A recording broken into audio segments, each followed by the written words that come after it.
The darshan of the Sat is always silence.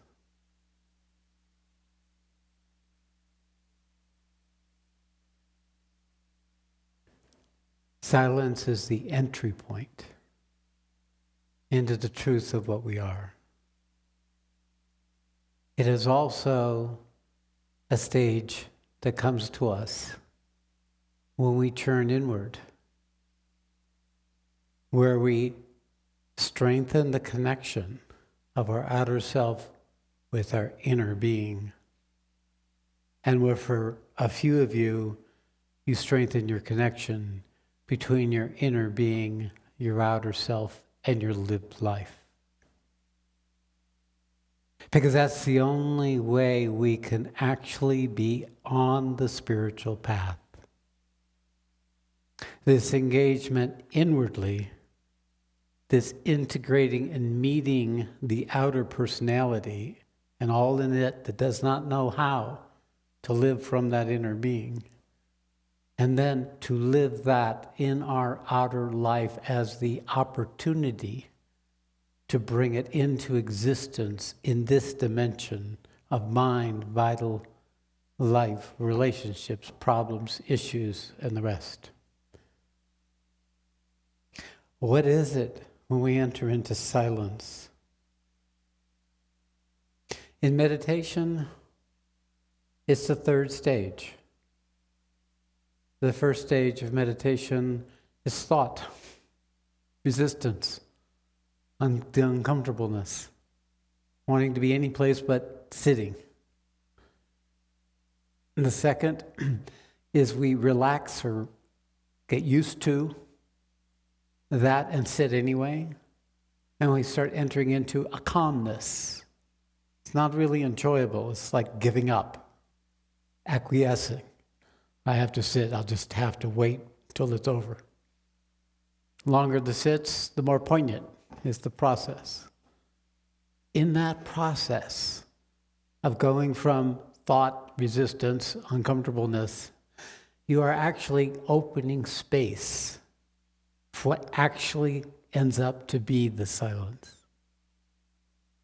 So the proof of your capacity to meditate is proportional. This alignment between your outer personality, your inner being, and your outer life.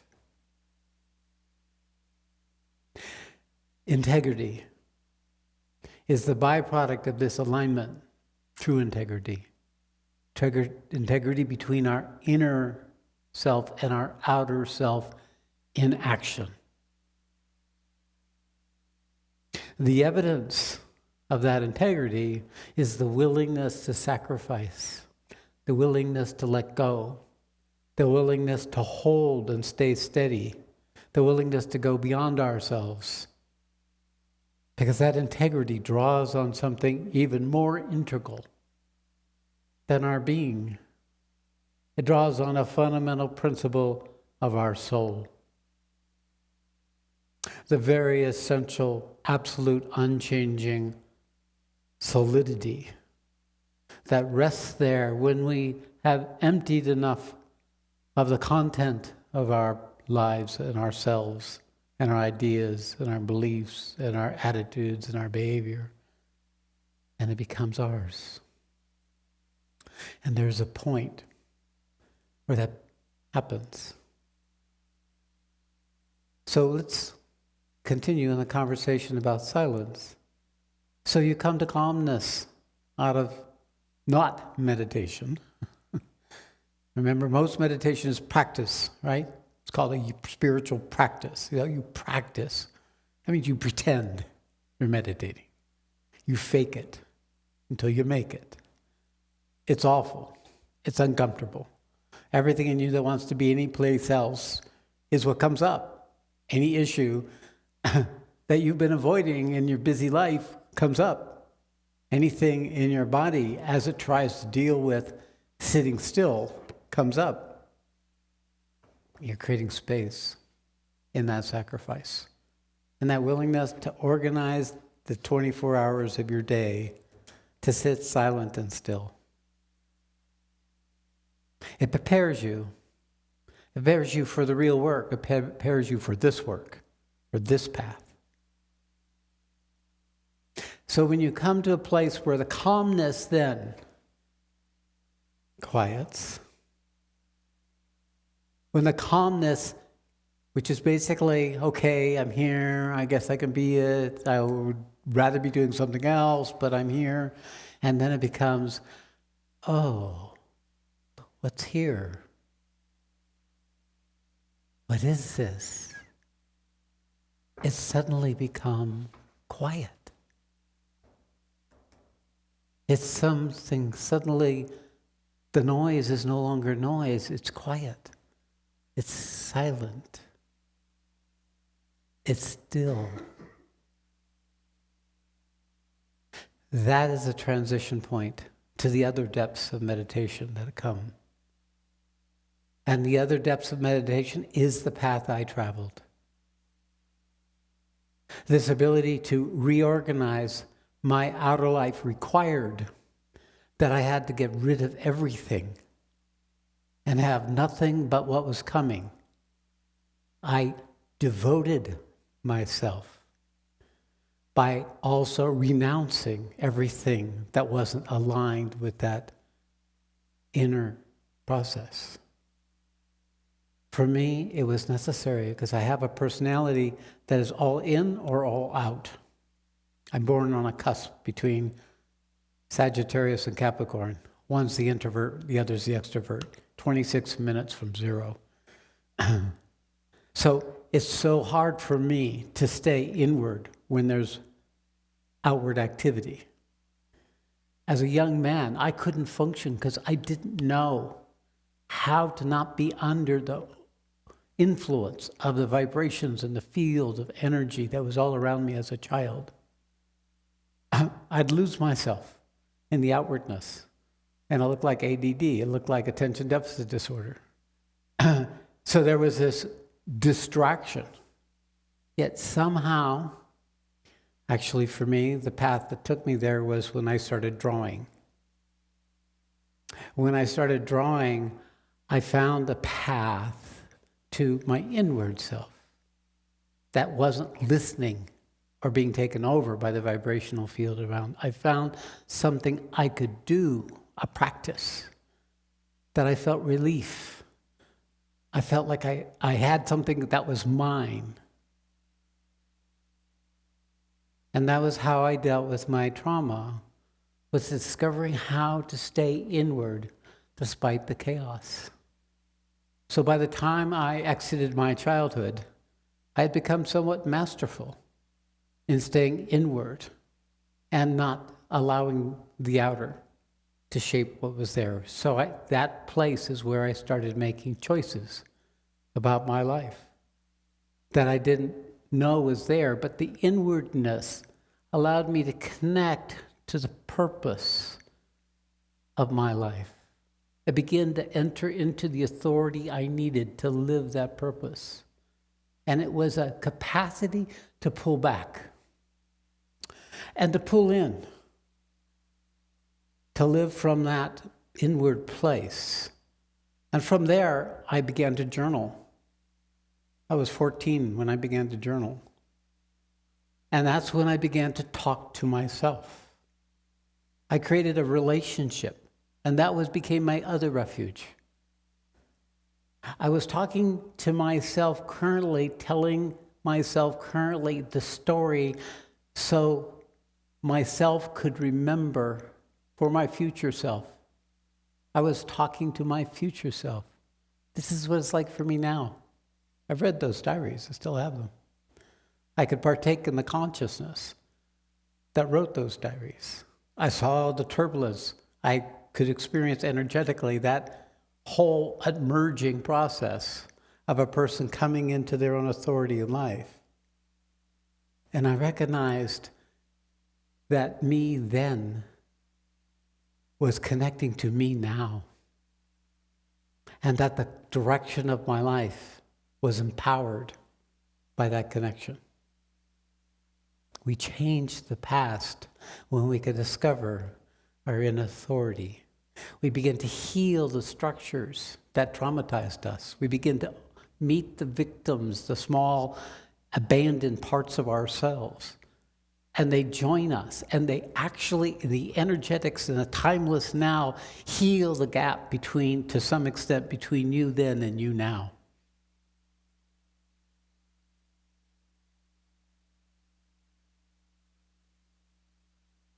So when we enter into silence, when we can find the silence and stillness, we have claimed a piece of territory that most other human beings cannot access. Because it's a veil, it's a transition point where you go from calm to silence.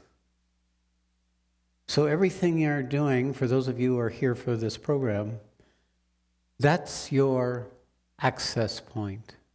That's also what nourishes and feeds what in you is still not yet ready, not capable, not knowing, doesn't have the languaging yet for, or understanding, or the recognition of, that both which separates you and that which is already there that you are.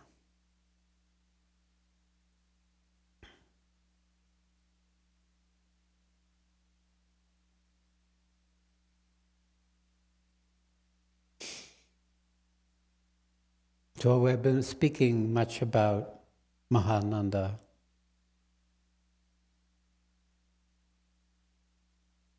And the structures and the principles behind it. That were actually, what I've been saying all along is the truth of what we are. We are the place where the struggle between absolute light and absolute darkness is resolved or not. We exist in an extraordinary position of responsibility and authority, but we're completely overtaken by the very thing we're here to transform. We become the darkness. Every human being right from birth is deluded to an attachment and ignorance, because that's the task of being embodied in this intermediary position between the Sat and the Sat above and the Asat below. That's the entire cosmos. That's the whole fucking thing. You're it. You're the only place this can happen. Forget everything going around you. This in you is where you fulfill the very reason you've ever existed, or you would ever continue to exist, is to call in the light, to reveal the darkness, and to lift that darkness and free it to become the light. The moment when the darkness in us and in the collective that we're a piece of is freed, you find the prize of the entire existence, the Mahananda.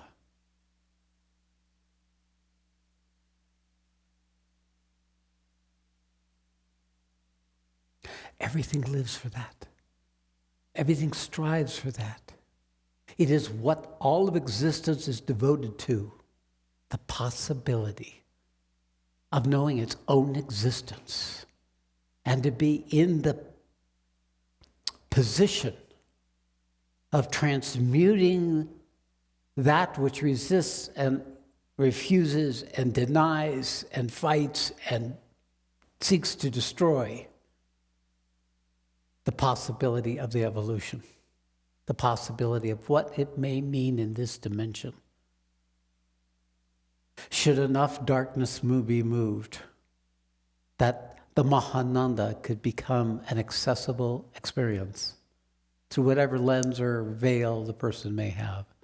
Devotion, happiness, joy, curiosity, immediacy, aliveness, authenticity, freedom from fear, doubt and anxiety. All of these are the fruits, the symptoms that Mahananda is near. That the devotion, the call, the cry of the embodied soul is being freed from its bondage, being shown something of the nature of the reality, of the glory, of the magnificence, and the purpose of its own existence.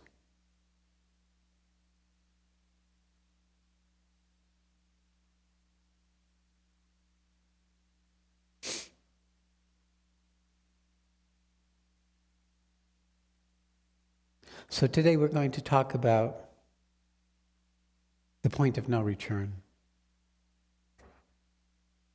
The point where the determination,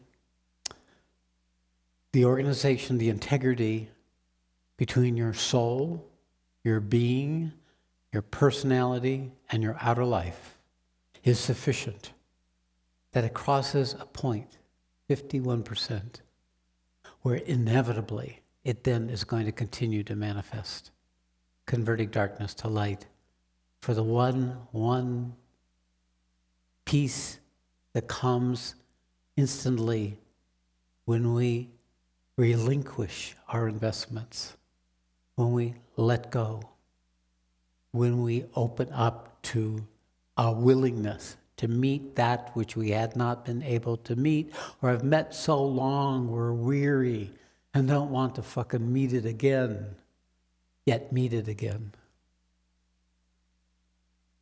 until it's finished.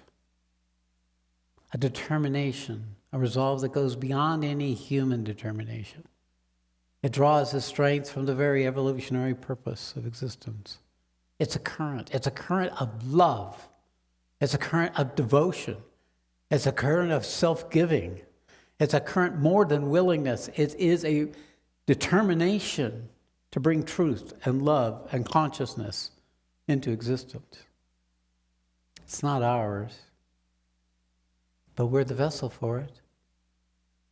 We can be the vessel for what is considered the avatar or the incarnation or the intervening force. We become the means by which that can occupy. We open ourselves up to that principle. We let it in and let it live us and strengthen our capacity to be more than we could be with just our own little miserable self and our own self-involved issues around shame and diminishment or control and power, resentment and anger and hatred. Something else redeems the unredeemable. Something else comes in and lifts us out of our unredeemable idea, belief, shame, structure that unwittingly we all took on when we were born into this turmoil. This planet is a battlefield. It is. It's designed in the whole universe, and its huge equanimity and its huge capacity to exist forever, eternally. This is where shit happens. It's also where things move, where things happen, where life can happen, where darkness can become aware. It can wake up. It can evolve. It can become more than it was. What allows that? The whole universe is in us, coming into existence as us, to come to a place, a possibility of existence, which for some of you, you sense within your soul, or your being, or your heart, or in the clarity that comes in the enlightenment that happens inevitably along this path. But it's along this path. You need all the fucking enlightenment you can get. Because if you don't, the next big surge of darkness will overtake you, guaranteed. But the point of no return means it's no longer you who gives up or doesn't give up. Something else is determining. Even if the person of us is running the other direction, this quality in us takes over and doesn't allow us to go far. The point of no return is where it's no longer just us being defeated and defeated and defeated and picking up again and picking up again and picking up again. Something else is at work. And a accelerant, a higher octane of life, of consciousness, starts becoming available. What would take years takes months, weeks, days. Things start happening in an accelerated path. as you start returning to the source of it all.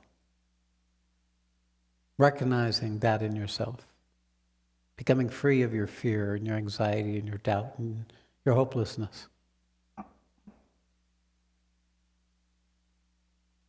So this is a path I've walked. It's a path I live. It's a path I'm living now.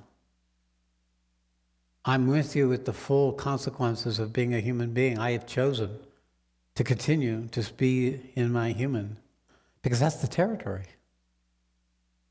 And it's had to be this big for me to cover uncover the things in my human I didn't know before. I had to make what I would consider mistakes in order for that which is yet to be resolved that I carry that's in the collective consciousness. And I know the darkness. I know the darkness. I was born into environmental energy around me where madness was on the edges everywhere. It was not unfamiliar territory because I was well trained. Whenever I met evil, it wasn't anything I was afraid of. I was curious. I was attracted to it.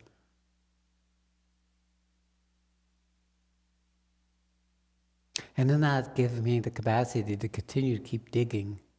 Because every time I ate a piece of darkness, I grew stronger in that integrity, in that alignment between what the soul is. For many of us, the soul is absolute dark, just darkness, emptiness, meaninglessness, everything stripped away. Nothing is anything. You're just utterly ripped away, and all there is that which is left over. Congratulations, you've met your soul. But your soul is simply a breach in the separation between the sat and the unsat. It is the principle that holds the dualities. We come at it from a separative ego. When we meet it for the first few times, it's a monster. It's the worst horrible thing we would ever want to encounter. And yet it's the absolute truth. Learning how to be with that in your own personal nature, in your human being, in your being, and in your soul, to be there with it, because that's the only thing that can be there with it is the supreme being that you are, who holds it, and that's the heart that beats the supreme being.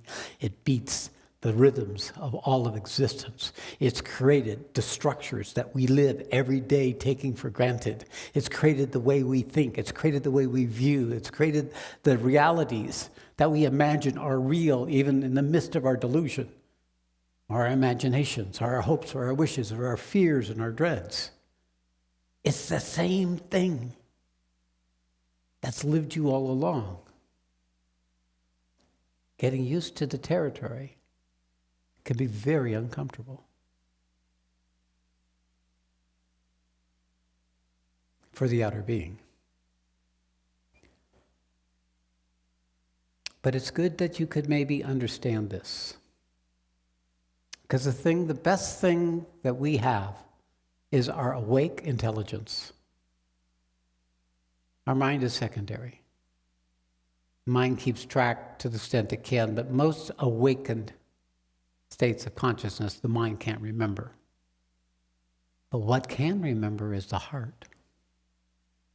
The heart can tell us a truth about something that's more than the programming of our mind or our personality or our psychology can. The heart is the first place where the inner being speaks to the outer personality. It's the first place where we can begin to have faith in things, or have a sense of purpose, or have a sense of gratitude, the sense of grace. This heart, the heart becomes the grace. It gives us the ability to know it's for a purpose, even when we don't know what that purpose is. It gives us a direction, even when we don't know what that direction is. Heart takes us to places we wouldn't go by ourselves. It's not the final authority, but it's an intermediary that will have us leap outside of ourselves. And what does the heart feed on? Devotion. Not just love. Love with purpose is devotion. Love with longing for something greater is devotion. Love mixed with these two is that point where we will inevitably reach the goal. It brings the bridge between our soul, our being, our outer personality, and the rest of life. Each other. Because when you get into this place, you see yourself everywhere. You see the same thing that you are. Even though others mistake it or misinterpret it, the heart leaps headlessly, mindlessly to love, to include, to forgive, to allow. Heedlessly, it gives itself. It sacrifices itself automatically, runs and rescues a child even though it kills you. It's this thing in you that acts as the principle that brings the person of us into our divine nature.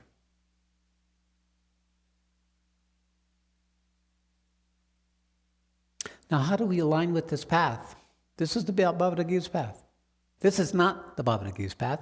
It's the one fucking eternal path that we all are traveling.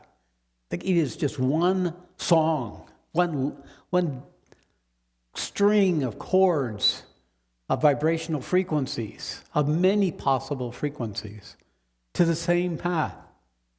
It's our ego that lays claim to it, and it has to be. The ego needs to find a narrow channel that it can commit to and stay with for as long as it's needed until it completes. Because the ego is essentially the authority. It's why you're doing it all for me, right? For myself. The ego is actually the evidence that the Supreme Being is with us. The ego in us can say, I exist because I'm here. That I amness is the Supreme. The best parts of yourself is the evidence of the integration to some extent between that person of you and that universal possibility you're becoming. And it's all done by shedding the smallness, the narrowness, the resistance, the unwillingness.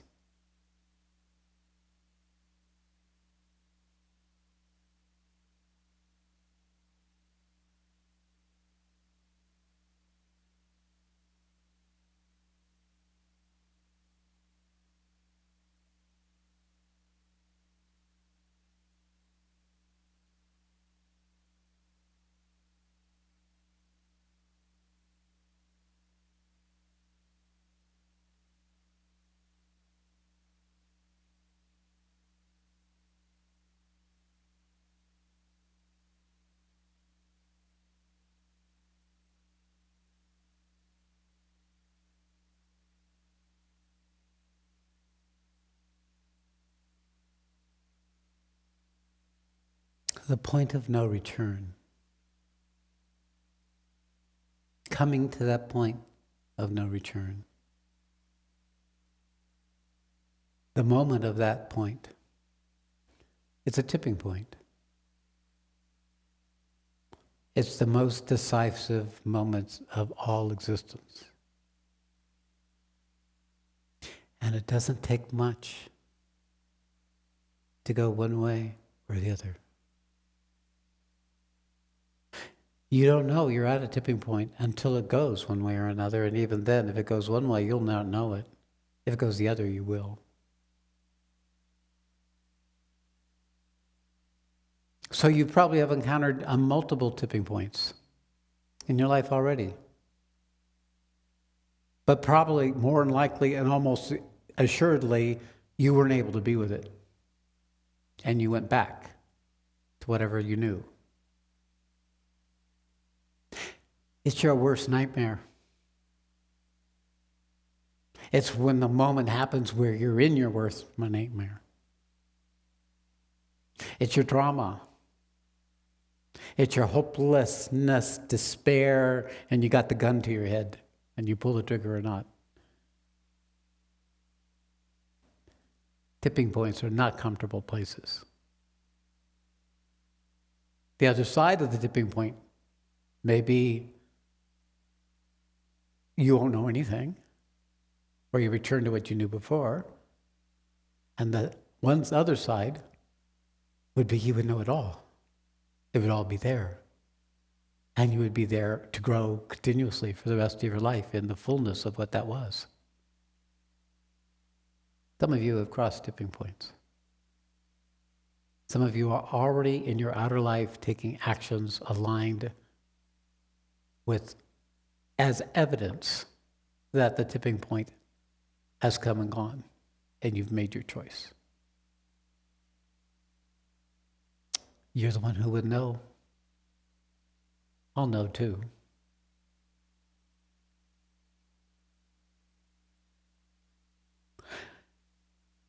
And the nature of that then is, how do I live life aligned with what I'm becoming? How do I organize it in my lived life? How do I make it real in this dimension? That's the challenge, that's the game, that's the design, is to make it real. Because if you can make it real, you as a representative of the all, a microism of the macroism, you open a doorway for others to be able to be there to cross the tipping point. What allows you to cross that tipping point, it's not anything you can plan for. Rather, it's an organization of your entire life's purpose. If you wish to cross one life or another, you will reach the tipping point. But the organization of that life will come due to many lives, striving, organizing itself to be able to come to that tipping point. For some of you, you've crossed it already. For some of you, you know you're near. For some of you, you're in the middle of it.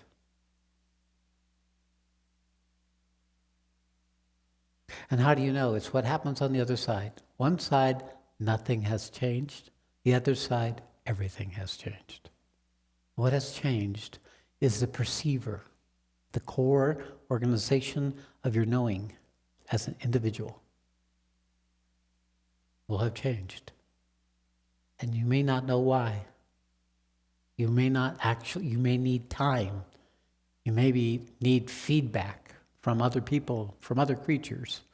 And pretty soon you'll notice that everything's turning to you, looking at you, wanting to be with you.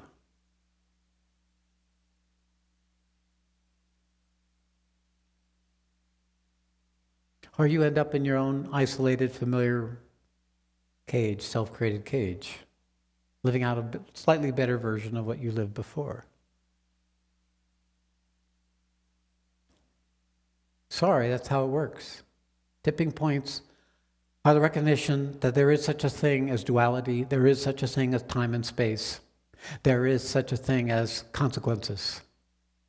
It's a place of being able to stand in the truth of our own authority and the core of the organizational principle of our life that we've been able to live, not as a victim compensating for its victimhood, not as an aggressive expression of the ego, positive or negative, but something more substantial, something that's been with you all along, something you recognize and know when you're there. It's very much in the vicinity of this principle of everything has gone silent. It's all stopped. That's presence. That's presence. Your presence, its presence, the presence. That's what you're living. That's what you are. That is your me. That is the me that Gita points to. There's nobody else but you. You are doing this alone, by yourself, not from the self of your person. It's completely clueless most of the time, just acting out its usual habits and structures, puppets on a string. But the self that in moments of quietude, in reflection, in your journal, there's a presence there that brings peace, that brings a capacity to choose wisely, or as wise as you're capable at the moment. You are living your life. Or is it your attachment that's living your life? Or is it your fear that's living your life? Or is it your compensating structure so you look good or you feel good about yourself that's living your life? That's the inquiry. These are the territories of the Asat in you that have a very attractive veil that give you a sense of security or place or personhood. And therefore, you don't want to feel that, you don't want to get them disrupted. You want to keep all these multiple parts of yourself calm and quiet so you can be a little bit of happiness and bliss and have a nice meditation. And the day is nice. And I don't have to worry about anything. Everything's nice. Nice, happy. We're all good, right? Give me a hug. Yeah. That's the outer life. These are meaningless relative to the purpose. They're just symptomatic of wherever you are on the journey and what's still rising in the guna in you at this stage of your life. See, you can't know from your personality. You're not going to be able to remember this. You can listen to the recording and you'll remember it, then you'll forget it. But it's a transmission. It's a giving of something of the essence of what I am to you to empower that same thing in you. That some days will wake up and then be in sufficient remembrance. I don't remember this.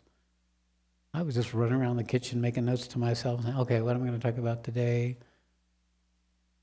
And then I show up and this whole thing comes. She knows. She's got a file folder. Look at her, she's drawing. She's found a path.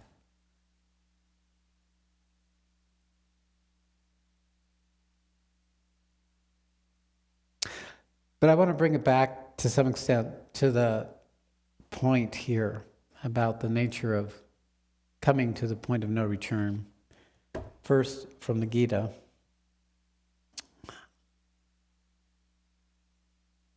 Verse 221.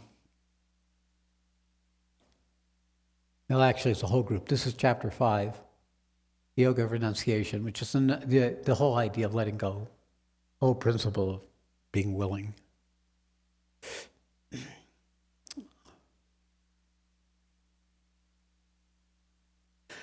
I'll read the group because they all are working. Verse 217, renouncing all the action urges of the mind and happily dwelling as the ruler of the city of 9 gates, the self-disciplined yogi neither acts nor makes others act. This is inwardness. What we do is when we find ourselves prompted to do something, we don't do it.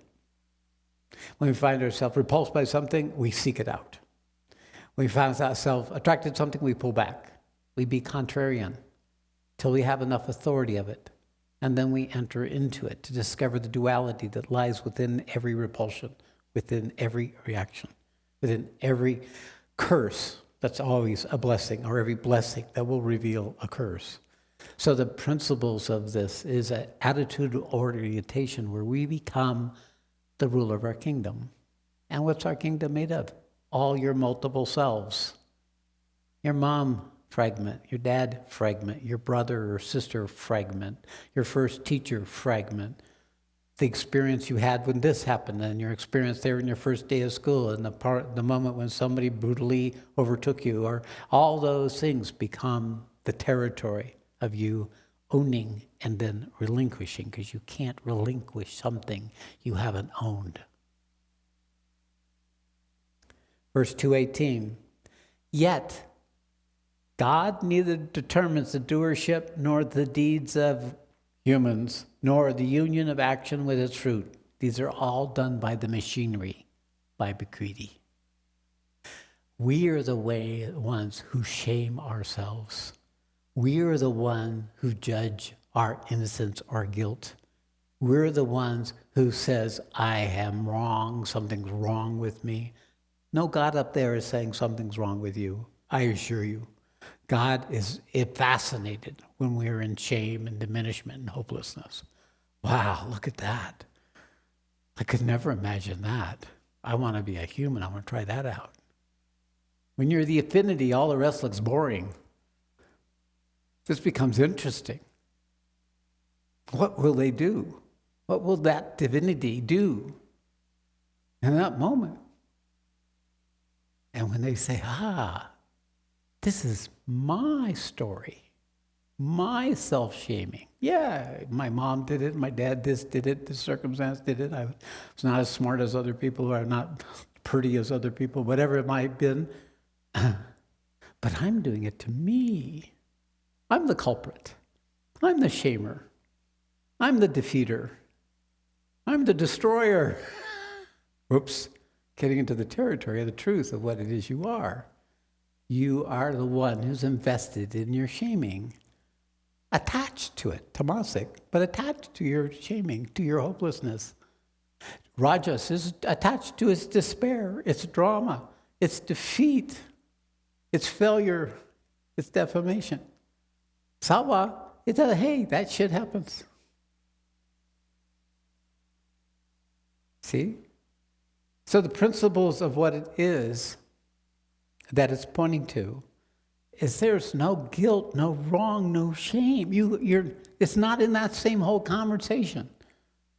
Even though all the issues people have around sexuality, it's mostly the Christian programming.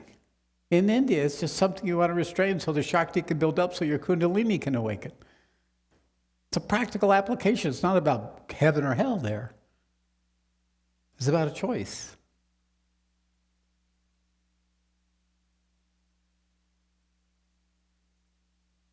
So God doesn't judge you.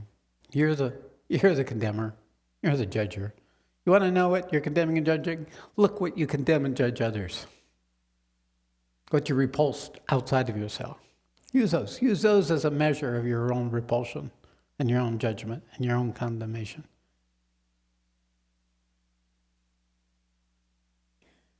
God never receives the virtue nor the sin of anyone. It's not up to God. This is Prakriti. You good, be good. Then you'll be bad, be bad. It's Prakriti. It's a machinery. It doesn't judge.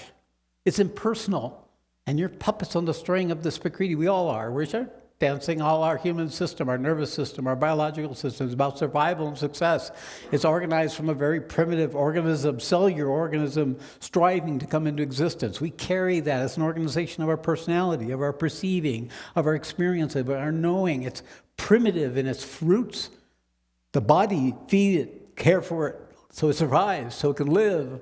Even a miserable life, it'll still keep living until the consciousness judges or condemns or defeats itself enough to end its life. And that too is interesting, but not wrong. There's consequences. This is Prakriti. So you got to spend a few more lifetimes figuring that one out, that there's no back door. There's no escape. There's only through. You got to go through it. But for those whose ignorance of the self is destroyed by the knowledge of the self, and this is the capital S, that means when the me in you wakes up, the little unawakened me is losing its authority over you and your territory, your kingdom, and it reclaims that kingdom to be the master of its own fate, to be the one who chooses and accepts the consequences of those choices, that owns the actions and the reactions that occur within your own body, within your own system, no matter what the outer causes are.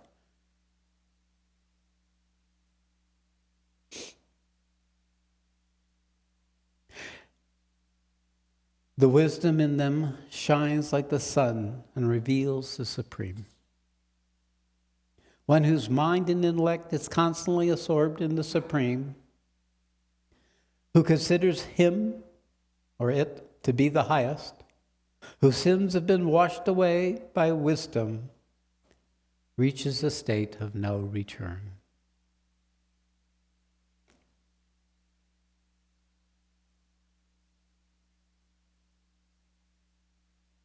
When the mind is established in unity, one conquers the problems of life and attains the Brahman, who's impartial and free from all coatings. One who has realized the Brahman lives eternally in identity with the Brahman and does not feel perturbed when he comes across, or she comes across, unpleasant situations, nor does they feel elated when one receives something pleasant. One's intellect is firm and is free from delusion. Point of return will have all those characteristics. But what he doesn't mention, and it doesn't mention because this isn't yet the yoga of devotion, which is the later chapters when the universe starts coming in, is that the Brahman is the presence. But when we bring the presence into our life, we open the space for the Mahananda. That's why to read and know the first six chapters of the Gita is just information. Really, when you enter in the next chapters of the Gita, the fullness of why you're here and what it is you're seeking and what is it you're becoming, and the capacity to experience and feel and know and recognize that becomes available to you. That means you've already crossed the tipping point.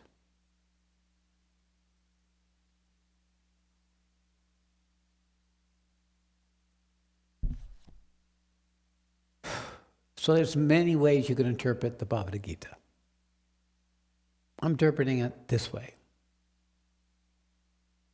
I can say that I am the Gita.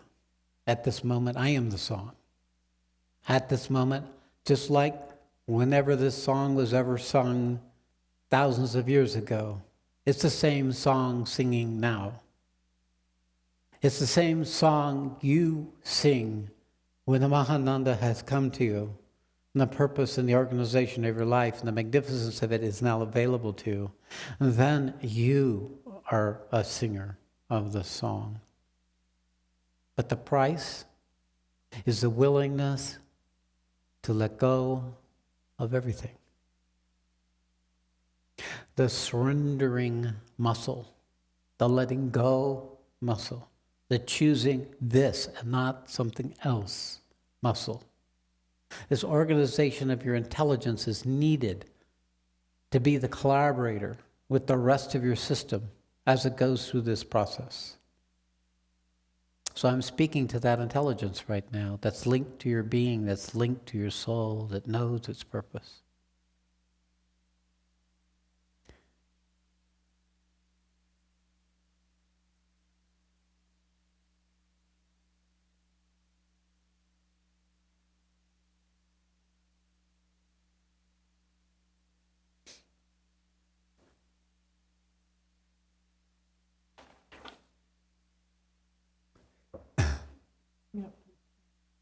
Yeah, I know.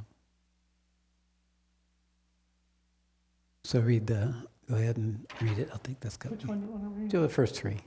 I'll start one at a time. Okay, the piercing the veil, experiences of the inner and the cosmic consciousness. This is from Shree Aurobindo's letters on yoga. Thank you.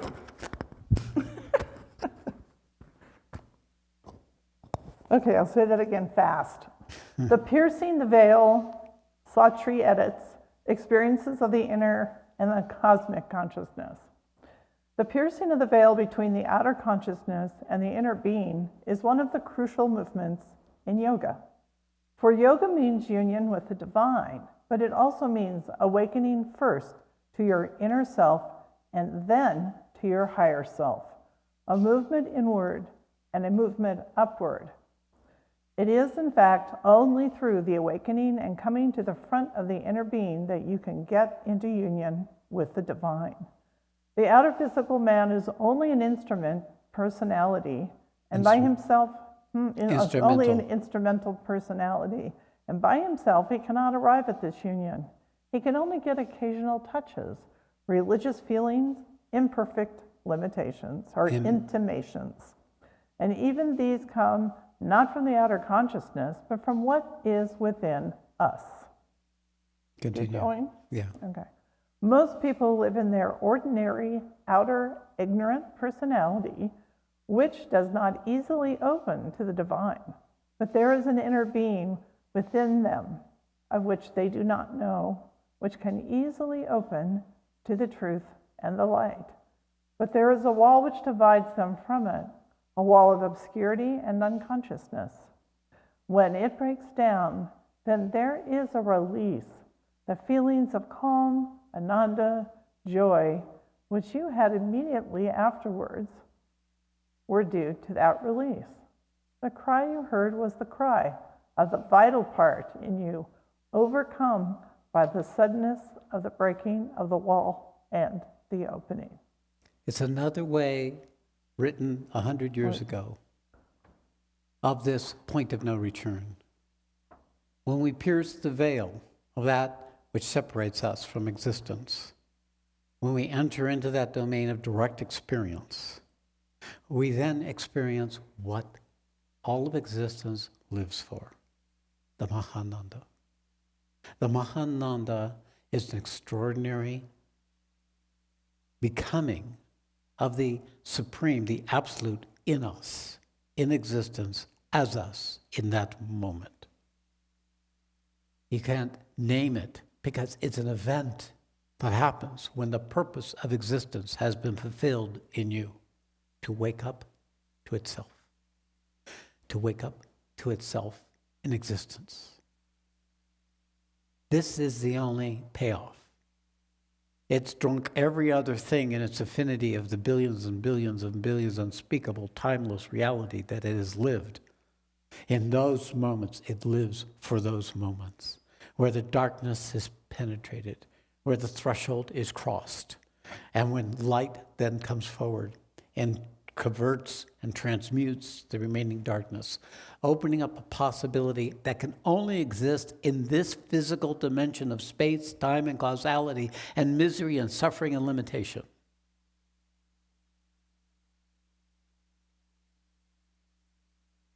I mean, that's it, guys. That's the truth. That's the plan. That's the design. That's what's happening for you now. That's what you're struggling to try to move yourself into alignment with.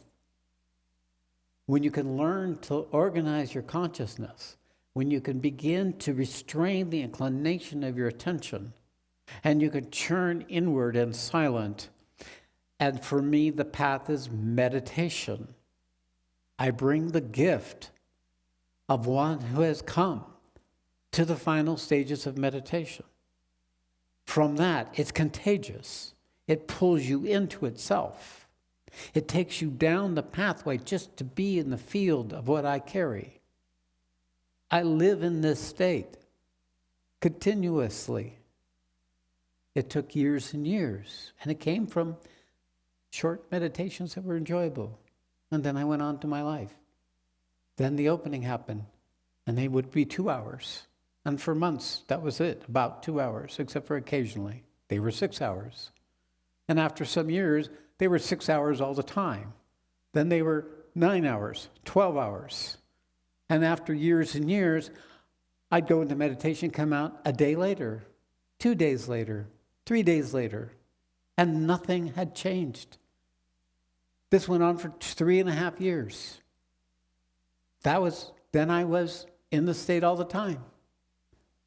I'm in this state all the time, even in my humanness. Even in my limitation, even when my emotional body comes up, I'm in this state all the time. So everything is getting eaten by this condition of consciousness I carry. Your suffering, your misery, whatever's left of my personality that can respond and pick that up and feel that, it all is being eaten in this state of samadhi, the saha samadhi.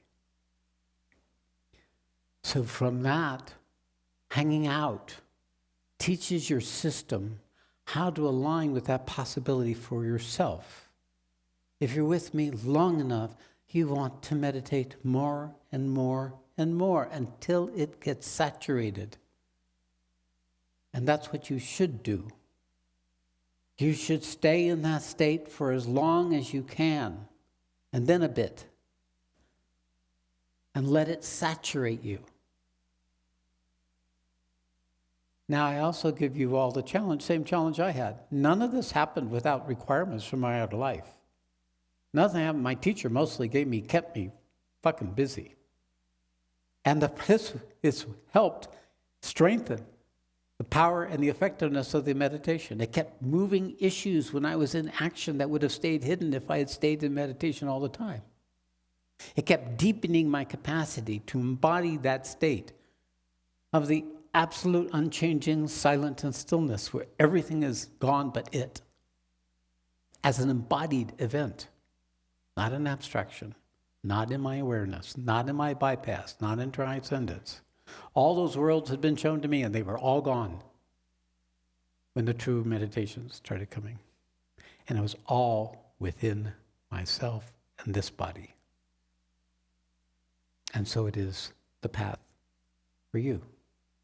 That would be the fastest way. That would be the quickest way. As long as I'm living, as long as this is here, this is what can happen. I assure you, you'll encounter everything you don't want to encounter. You'll encounter all the thoughts that still live in you, your attachment, your investments, your identity. As a spiritual person, as a spiritual ego, worst egos on the planet, because there has a truth to them. No, it has to be the body. It has to be something that enters into the cells of your form.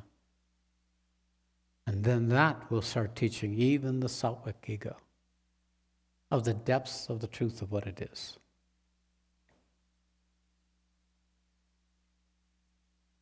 See, this isn't just a Tuesday satsang, right? Nice satsang. Go ahead. A little bit of information, a little energy. This is the entry point into a program that's happening here in Washoe of a tremendous intensity and focus. So I have people in the room here with me who are part of that. So this is for you to be with me for these 10 days. This is really an offering and perhaps an orientation to some of you of that possibility in your relationship with me. And I have some possibilities coming up. We have the Camp Galilee retreat coming up on the 9th of this weekend, excuse me. Sat weekend it's called. On the 9th of December, and then we go to India. I'll be there for a month. We'll be together for a month in a place where the atmosphere supports this possibility of manifesting. There are avenues. 9 days. You choose. 9 days. Yeah, and then in 2023, we'll be doing a 9-day also at Galilee. So there are opportunities to choose and to find out for yourself if this is real for you or not. It's always an invitation. For those of you who couldn't do it, or who are willing, or devoted enough.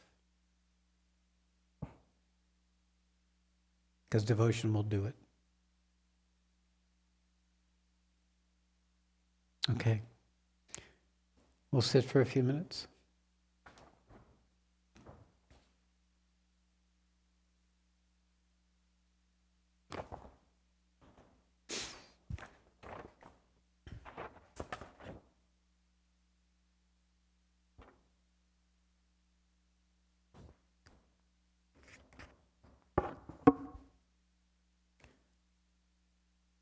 And let this stay with you. Stay in your silence. Stay in what's there in you. Allow it to sink in. Don't rush out.